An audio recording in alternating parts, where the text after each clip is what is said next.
Luis Petri es precandidato a vicepresidente de Patricia Bullrich.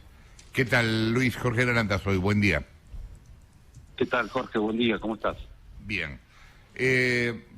¿No se está calentando demasiado todo?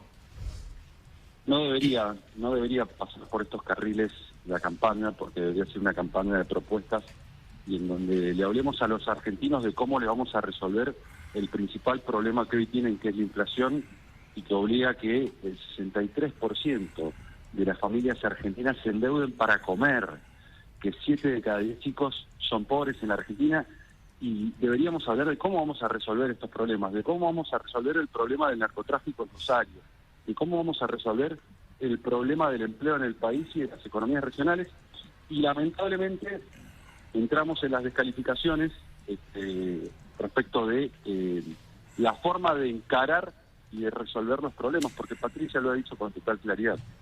Los cambios tienen que ser profundos y los cambios tienen que ser a fondo. Y los cambios tienen que ser desde el primer momento en que nos llega. El problema con estos tonos de campaña, ¿sabes cuál es? Que después se van a tener que juntar. Exactamente. Después del 13 vamos a tener que estar todos juntos, Jorge. Después del 13...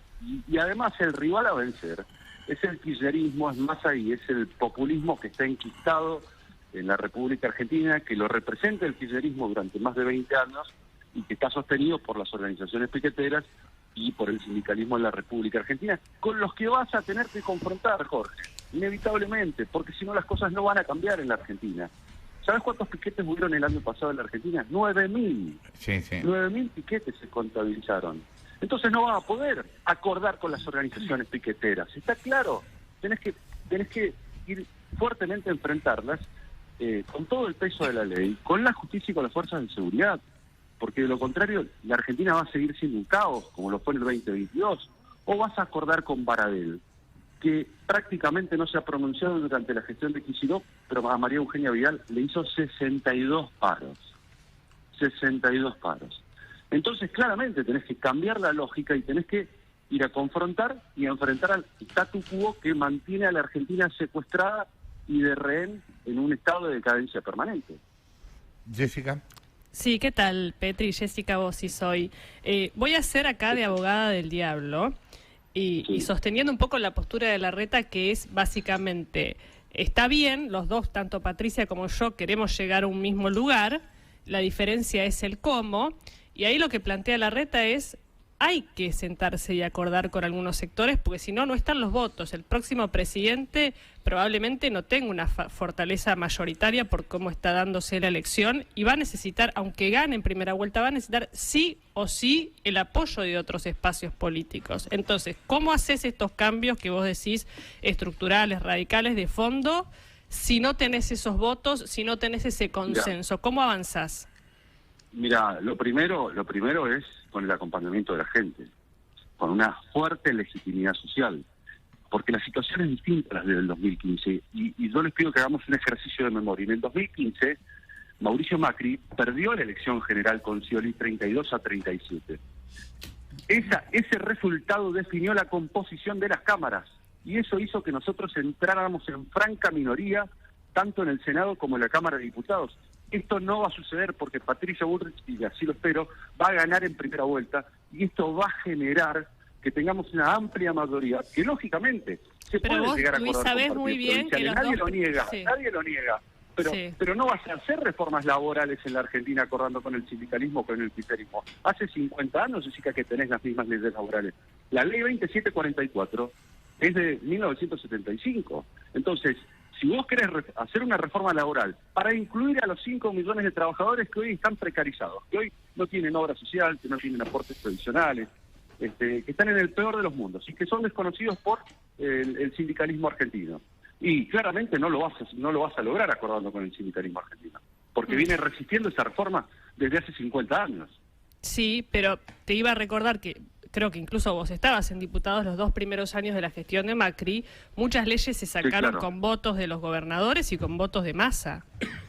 Y se acordaron leyes importantes. Exactamente, pero ¿cuál fue el problema? El problema fue el costo fiscal de esas leyes. Esto es, llevamos leyes al Congreso, pero después terminaban aprobadas con un altísimo costo fiscal que teníamos que pagar y esto se ha destrozado las cuentas públicas. Entonces, efectivamente se acordaba, pero el precio del acuerdo era justamente mantener o no bajar tan drásticamente el déficit fiscal que tiene la República Argentina. Cecilia. Petri, ¿cómo le va? Cecilia Bufflet lo saluda. ¿Qué tal, Cecilia? ¿Cómo estás? Primero un punto sobre eso. Para usted entonces el consenso hoy no se puede buscar ese consenso porque no hay plata en la caja para cerrar esos acuerdos. No se puede abrazar consensos con los que quieren mantener y sostener un Estado popular, populista, clientelar y prebendal y piquetero. Es así, con ellos no vamos a cambiar la Argentina. Tenemos que hacer profundos cambios. Entonces, y uno de esos cambios pasa por justamente controlar el gasto público, por equilibrar el déficit que hoy es crónico en la República Argentina. Entonces, estos cambios profundos requieren de mucha firmeza, de mucha fortaleza política, de mucha voluntad, y por eso nosotros creemos que Patricia Bullrich es la persona indicada para llevar adelante estos cambios, y por eso yo le estoy acompañando, además de admirarla. Lo llevo de nuevo a la interna, sí. Porque hasta acá los equipos económicos de los dos candidatos, encabezados un poco en Hernán Lacunza y en Luciano Laspina, venían mostrando mucha moderación y mucho consenso entre ellos sobre las cosas en las que estaban de acuerdo, un plan común, hablaban hasta informalmente de compartir lugares y espacios, ganar a uno, ganar a otro. Ahora, también en estos días empiezan a aparecer diferencias duras ahí, ¿no? Hoy hay un tuit de Luciano Laspina diciendo que el Banco Central está usando 8.000 millones de dólares de los depósitos en los bancos para en las reservas, de las reservas, y cruzando muy duro la idea que dio estos días Lacunza de que el cepo necesita un plazo, un tiempo para desarmarse. ¿No están corriendo el riesgo de romper también los consensos de las medidas que tenían puertas adentro? Con alguien va a haber que votarlas e implementarlas a las cosas. Pero vos fijate que incluso en el propio espacio de la Reta hay diferencias entre Esper y Lacunza respecto de los tiempos. Esto será una cuestión que los equipos económicos de Patricia van a calibrar. Lo que yo sí sé y tengo claro es que cuanto antes se salga del cepo mejor y va a ser más fácil. Después los tiempos lo resolverá el equipo económico de Patricia, pero claramente la salida del cepo tiene que ser lo más rápida posible para que sea lo menos traumática posible. Jessica. Si yo te doy a elegir entre Massa y Milei, ¿a quién elegís? Yo a Milei, sin lugar a dudas. ¿Por qué? Porque nosotros, si lo que necesitamos a la hora de generar acuerdos en el Congreso, me estás hablando, ¿no? Sí, en general, si tenés esa opción. Sí, por supuesto. Si vos me preguntás con quién tenemos mayor posibilidad de generar consensos en el Congreso, yo te digo Milei, porque claramente los dos tenemos o creemos que la principal causa del problema de la inflación en la República Argentina es el déficit fiscal crónico, y ese déficit fiscal crónico en algún momento lo tenés que reparar, porque de lo contrario lo terminás sosteniendo con emisión monetaria. No tenés posibilidades de sostenerlo con endeudamiento, no tenés posibilidades de sostenerlo a través de mayor creación de impuestos, porque has asfixiado a quienes generan empleo y a quienes generan trabajo y a los trabajadores con impuestos. Entonces, la única salida que te queda es la de sostener los desequilibrios fiscales con emisión monetaria, y esto no va más. Y el ajuste lo tiene que hacer la política, claramente. ¿Y tenés contacto personal con él?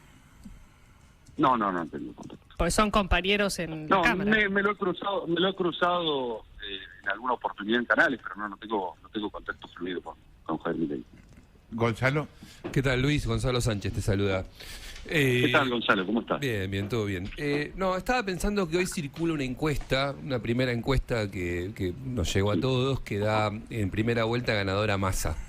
Y en segundo lugar está Patricia Bullrich y en tercer lugar Milei.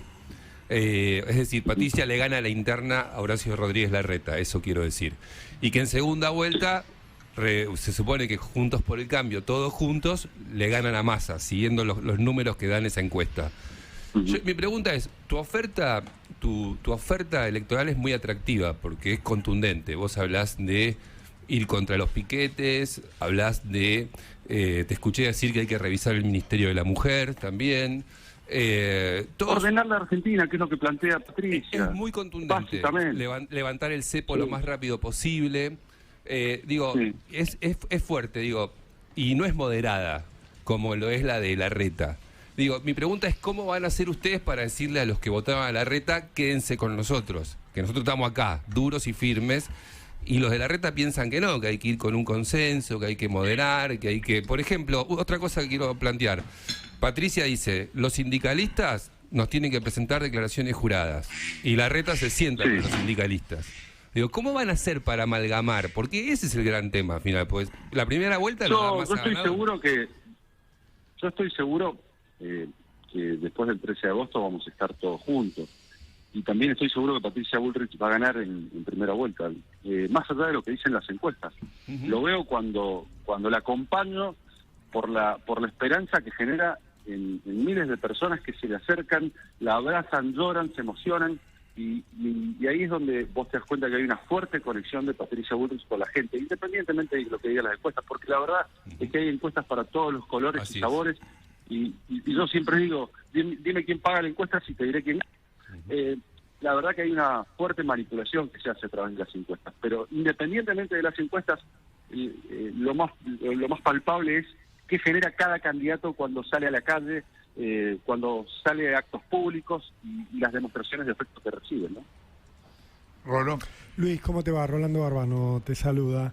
¿Qué tal? Vos te has destacado en el Congreso por una serie de leyes que podrían definirse como de mano dura o de endurecer la legislación penal.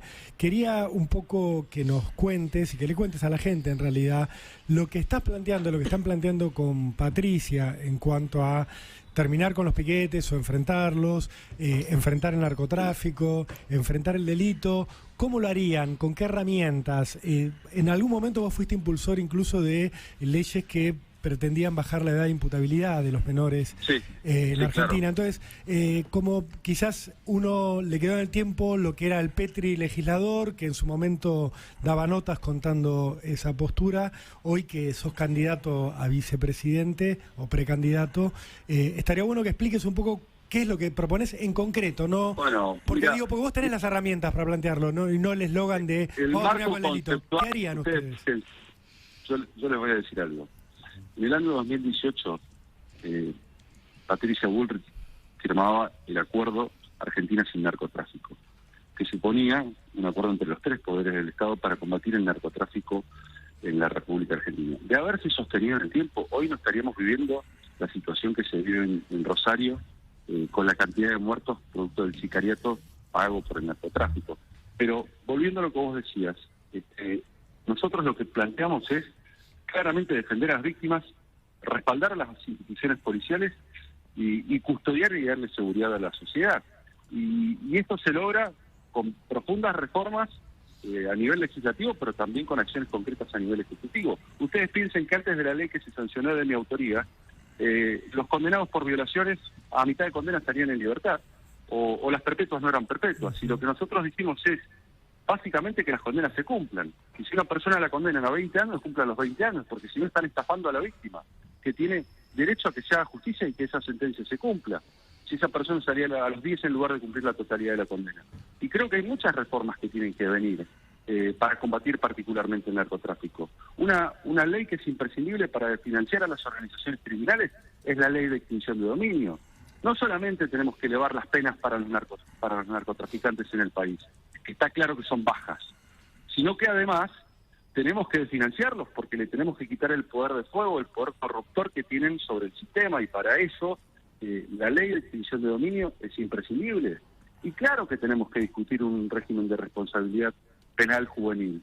Argentina tiene una de las edades de imputabilidad más altas del mundo, junto con Cuba, 16 años de la región, mientras que en los países de la región la tienen entre los 3 y los 14 años, las edades de imputabilidad. Porque de lo que se trata es si efectivamente esa persona comprendió la criminalidad del hecho que realizaba, y a partir de allí sí puede ser juzgada. Pero no solamente se trata de discutir la baja de imputabilidad y la responsabilidad penal de ese joven que cometió un delito grave, sino que también de lo que se trata es de establecer alarmas tempranas para que no llegue ese estadio, por supuesto, para que no tenga que cometer este delito aberrante. ¿Vos con Porque, Patricia impulsarían una baja de la imputabilidad, Luis? Sí, claro. Sí, claro que yo lo presenté en el Congreso. ¿Por qué? Porque hoy no se activan las alarmas tempranas. ¿Cómo?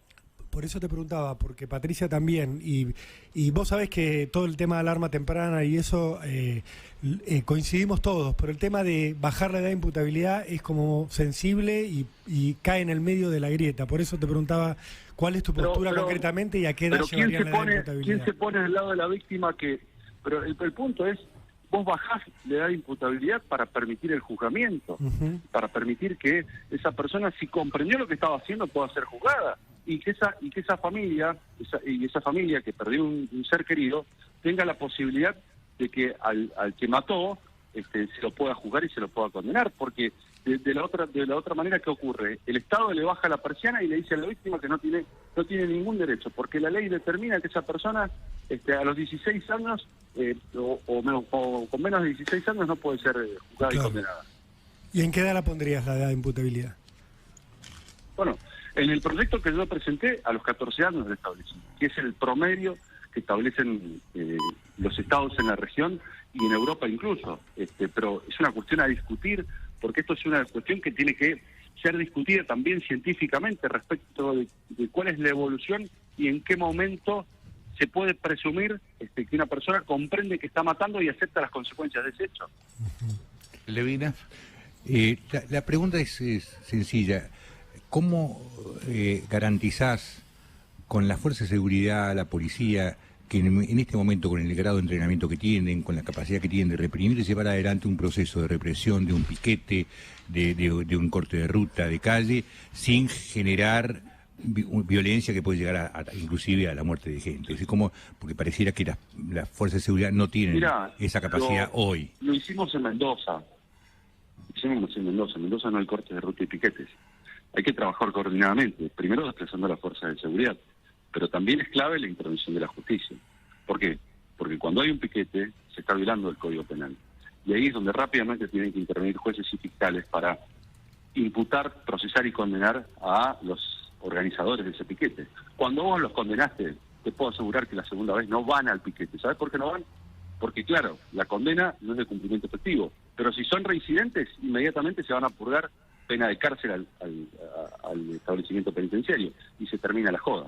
Y una vez que vos a los principales cabecillas, a los organizadores de los piquetes, los condenás y los imputás, se te desactivan inmediatamente los piquetes.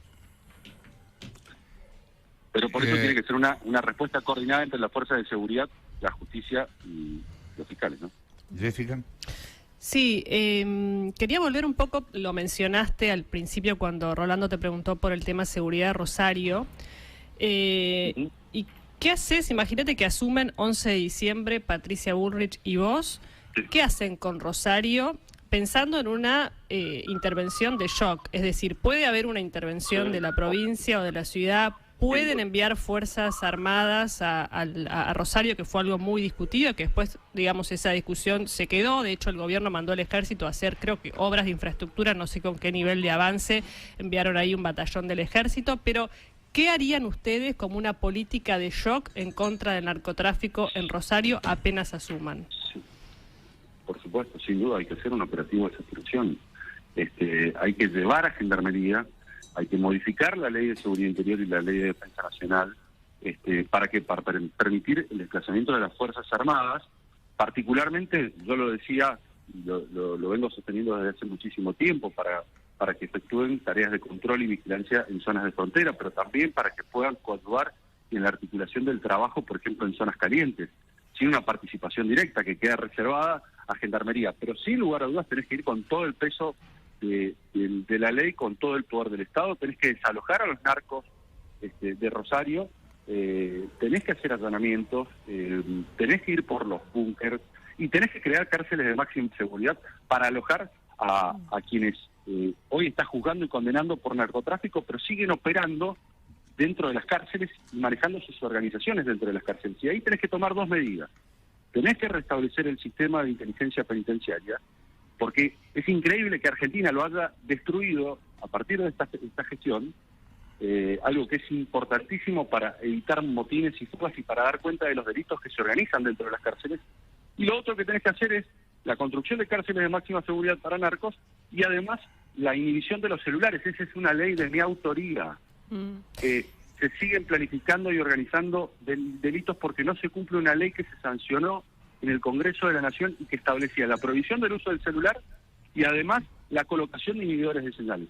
¿Pero qué harías? De Santa Fe dijo, el Ministerio, perdón, termino con esto, el Ministerio Público Fiscal de Santa Fe dijo que 7 de cada 10 homicidios que ocurren en Rosario se organizan y planifican dentro de las cárceles. Imagínate, Jessica, lo importante que es inhibir la señal del celular en las cárceles, particularmente donde se encuentran los narcotraficantes. Sí, coincido, pero volviendo a lo primero que dijiste, que era reformar ley de inteligencia y de seguridad interior, que ahí necesitas votos, volvemos a la discusión inicial, pero en segundo punto, ¿intervendrías la provincia? ¿Y qué haces con la provincia de Santa Fe? Sí, con la policía de la provincia. ¿Cuál fue tu pregunta? Sí, si irían por la intervención de la provincia, ¿y qué harían con la policía de la provincia de Santa Fe? Tiene que ser un trabajo articulado entre nación-provincia. Se tiene que constituir el comité de crisis que prevé la ley de seguridad interior. Esto es, hay muchas herramientas que ya están vigentes en la ley de seguridad interior y que no se aplican, en donde tiene que haber una tarea articulada entre la nación y la provincia, pero donde tiene que haber, sin lugar a dudas, tratándose de un delito federal como el narcotráfico, presencia de las fuerzas federales, y eso es lo que no hay. Hoy, o vivimos durante estos años, un tire y afloje entre el gobernador de la provincia y los ministros de seguridad, porque los ministros de seguridad no querían desplazar fuerzas de seguridad nacionales a Santa Fe, y esto ha costado vidas de cientos de rosarinos, de miles de rosarinos, por la falta de asistencia del gobierno nacional, por no involucrarse, y en eso hay una clara decisión. Nosotros nos vamos a involucrar en las zonas calientes, no solamente de Rosario, sino en cualquier zona caliente del país.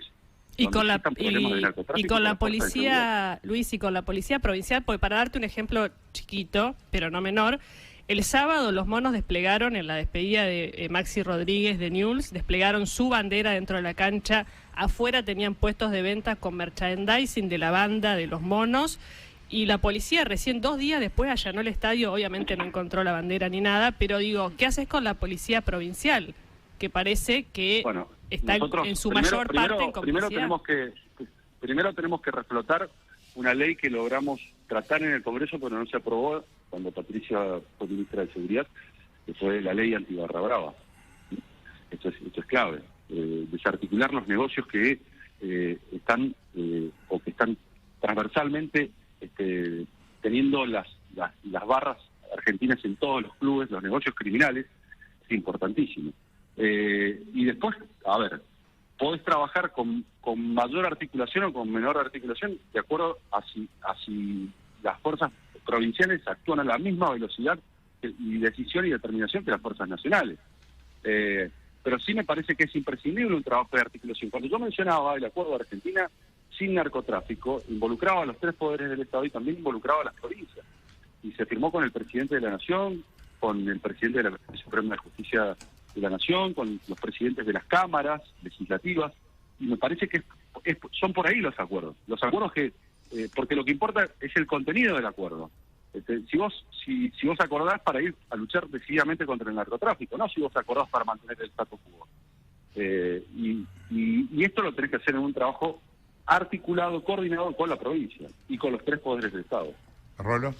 Luis, quería volver sobre el tema de las cárceles, que es un problema crónico de la Argentina, como bien sabés, porque hacen falta más cárceles, hacen falta mejores cárceles, más seguras para la contención de los delincuentes de alto perfil, y plata no hay. Es carísimo construir una cárcel, ningún gobierno tiene el presupuesto para hacerlo y se demora mucho. En algún momento Patricia Bullrich, cuando era ministra de Seguridad, coqueteó un poco con la idea de privatizar cárceles, o sea, como ocurre en otros lugares del mundo, como ocurre en Francia, que se les dé a empresarios dedicados al rubro la concesión, que construyan la cárcel y que el Estado les pague un canon por cada uno de los presos que tienen adentro. Incluso se pueden poner cánones que suban o bajen según la cantidad de presos que reingresen después de salir, o sea, en cuanto a la eficiencia del sistema. ¿Vos tenés algún plan que vaya en ese sentido? ¿Patricia va a proponer algo así? No lo he hablado, no hemos hablado respecto de esta Te lo pregunto porque hablar de mejores cárceles sin plata para hacerlas es como, como que seguimos en el mismo barro. La plata está. Vos imaginate que se pueden construir cárceles y la plata está para construirlas. Tenés que reorganizar el gasto y establecer prioridades. Vos citabas el ejemplo que yo daba del Ministerio de la Mujer. Vos tenés un Ministerio de la Mujer que tiene un presupuesto de 54.000 millones de pesos con más de 1.000 empleados, en donde 5.000 van a gastos de personal, pero 49.000 van a cajas de la política, van a organizaciones de la sociedad civil, privadas, que nadie sabe qué hacen, ni cómo asisten, ni dónde están, y para que vos te des cuenta de la dimensión de ese monto, de los 49.000 millones de pesos, con 500 millones de pesos vos construís un hospital. No tengo la cifra precisa de cuánto te puede llegar a estar saliendo o costando una cárcel, porque también depende de si es de máxima o de mínima seguridad, ¿no? Lo que sí te puedo decir es que desde el 2015 se está construyendo una cárcel para 400 presos en Coronda y todavía no se termina. Sí, claro. Y eso habla de la ineficiencia del Estado. Es increíble que esto pase en Argentina. Es increíble que hayan pasado casi más de 8 años o casi 8 años y no terminemos una cárcel. Por eso, ¿sabes por qué? No es porque falte plata, eso es porque falta decisión política. Claro. No nos vendamos la paila. Luis, y con el tema de los celulares, está faltando una decisión política. ¿Por qué? Porque acá hay una doctrina también que es necesario decir que no quiere construir cárceles porque quiere establecer los famosos cupos penitenciarios, que es no construyamos cárceles para que los jueces en definitiva terminen liberando presos porque se cumple con el cupo establecido de población permitida para esa cárcel. Entonces, acá lo que hay que construir cárceles es con determinación y con voluntad y con coraje y hacerlo. Pero si estamos 8 años para construir una cárcel de 400 plazas, estamos en problemas. Sí, lo que mencionabas ocurre en la provincia de Buenos Aires, que está desbordado y lo que termina haciendo la justicia es recomendar a los jueces. Bueno, pero ese es el problema del Zaffaroni, ¿viste? De jueces que alientan las teorías de Zaffaroni de protección a los delincuentes y de protección a las víctimas y a la sociedad, y en definitiva lo que buscan es cuestionar el sistema de penas privativas de la libertad, decir que no funcionan y por lo tanto no construir cárceles. Claro. Y con el tema de los celulares te quería preguntar lo siguiente. Vos hablabas de una ley que vos sancionó, por lo menos impulsaste, que tiene que ver con los inhibidores en cárceles, que se aprobó. Ahora bien, cada jurisdicción toma decisiones por la suya, sin que esa ley les cambie un poco el rumbo. Digo, en la provincia de Buenos Aires en este momento hay un protocolo para la utilización de celulares. En el Chaco están no solo legalizados, sino casi garantizados. ¿Te acordás el escándalo que se armó el año pasado? Sí, claro. Cuando sacaron una legislación que poco menos que decía que el preso que no tuviera un celular se lo iba a proveer el Estado? ¿Cómo se cambia eso? Porque digo, si ya existe la ley y las provincias toman otras determinaciones, ¿cuál es el camino para lograr que...? Bueno, la ley por lo pronto rige para los establecimientos penales federales, sin lugar a dudas. Entonces, si tiene que cumplirse. Se tienen que colocar los inhibidores. Y no se cumple, eso digamos. Respecto de si las provincias que ya adhirieron a la ley tienen que cumplirlo, es una discusión que vamos a dar, porque nos parece que todas las provincias que adhirieron al régimen de ejecución de la pena nacional tienen que necesariamente cumplir con ese requisito. Pero, por ejemplo, hay provincias como Mendoza, donde yo lo planteé y se aprobó en el 2008, cuando era legislador provincial. 2008 te estoy hablando, y todavía no se cumple y se va a empezar a cumplir ahora. Cecilia. Sí, quería volver un poco a los consensos que tienen que ver con el tema de economía. Usted decía que no se puede negociar una reforma laboral con los sindicatos. Ahora, repasando ese proceso, la verdad es que los únicos convenios colectivos que se han reformulado bien han sido en acuerdos entre sindicatos y empresas. Pienso en ESMATA, pienso en petroleros, en Vaca Muerta y demás. Y pienso también que el intento en el gobierno de Mauricio Macri de atacar a Baradel y no la reforma del convenio de los docentes, por ejemplo, terminó siendo un fracaso, ¿no? Personalizar no le ha servido para nada al gobierno de Juntos en el pasado para modificar algo. Sí. ¿Por qué funcionaría esta vez? Durante la gestión de María Eugenia Vidal hizo 62 paros. Sí. Y durante la gestión de Axel Kicillof aplaudió a pie No, yo eso lo entiendo cada una de las perfecto, medidas. Petri. Claramente Lo que hay pienso es que intencionalidad cambiaron política del ustedes sindicato. criticándolo a Yo lo que pienso es que cambió el gobierno de Juntos adentro de Aerolíneas o en el sindicato docente durante el gobierno de Mauricio Macri criticando a Baradel y a Pablo Viró. Aerolíneas terminó con más empleados de los que tiene ahora. Pero ¿cómo no los íbamos a criticar? Si los criticábamos porque tomaban medidas de fuerza con una clara intencionalidad política. A ver, había un personalizando docente, sin avanzar en una reforma de fondo, eso quiero decir. Vos imaginate que hacían paro por cualquier cosa, en solidaridad a otras provincias. Entonces, ¿cómo no los vas a confrontar? Porque en definitiva lo que está en juego es la educación de los chicos. Entonces, claramente los tenés que criticar cuando hacen política partidaria, cuando se ponen de frente del PJ, para desgastar una gestión y cuando poco les importa la educación. ¿Y con quién se aprueba una reforma laboral o con quién se discute una reforma laboral si no es con los representantes del... A ver, se discute en el Congreso de la Nación y se logran acuerdos en el Congreso de la Nación, claramente. Ese es el ámbito para discutirla. Pero no podés, el punto al que voy... Sin hablar con los representantes de los trabajadores. Mira, tiene la resistencia innata, pero absoluta del sindicalismo en la Argentina. Hubo un antes y un después en la Argentina de la frustrada ley Mucci que hubiese cambiado la vida del sindicalismo argentino. Ustedes se acuerdan, Mucci era ministro de Trabajo de Alfonsín, esa ley establecía la democratización sindical, sí. Se aprobó en diputados y se perdió en senadores por un voto. Esa ley hubiese cambiado diametralmente el destino del país, en donde hoy vos tenés sindicalistas ricos con privilegios eternizados en el poder, que no se renuevan y que defienden un statu quo que claramente les es funcional y que no están dispuestos a hacer una coma. Te puedo asegurar que no están dispuestos a hacer una coma respecto de la legislación laboral. Una legislación laboral que es del siglo XX para un trabajo del siglo XXI, donde claramente cada vez tenés menores posibilidades de incluir a personas en el mundo del trabajo.